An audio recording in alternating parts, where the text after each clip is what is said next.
Caos voli e forti disagi perché aveva programmato la partenza per le vacanze, così il rientro a casa con la cancellazione di diverse decine e decine di voli all'aeroporto Marco Polo di Tessera per lo sciopero indetto a livello nazionale dei lavoratori e del personale di terra. Aderiscono per 24 ore allo sciopero nazionale. Lottiamo per la nostra dignità salariale e lavorativa. Diciamo basta sfruttamento.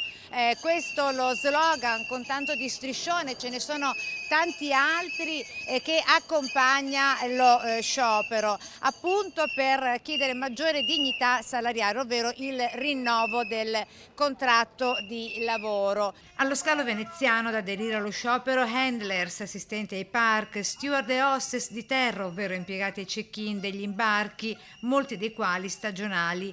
Tutti attendono il rinnovo del contratto scaduto da 8 anni. Da oltre un anno e mezzo noi abbiamo riportato, alla luce il problema della carenza, della mancanza del contratto per quanto riguarda i lavoratori dell'handling, condizioni di lavoro che sono diventate insostenibili, mancanza di personale perché le persone scappano. Il motivo per cui scappano è che il salario è veramente basso.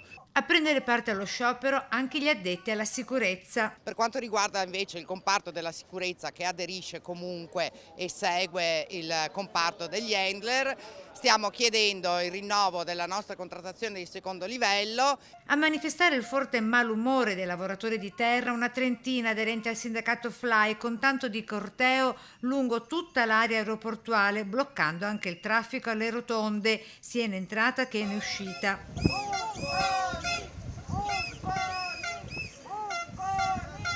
Corteo che ha raggiunto il suo scopo divenendo motivo di grande disagio e forte ira anche tra gli automobilisti che non volevano sostare lungo l'area del Marco Polo oltre i 7 minuti di sosta prevista dalla zona traffico limitato per non incappare nelle note e salatissime multe. E questo fa sì che la nostra voce possa essere ascoltata a livello nazionale.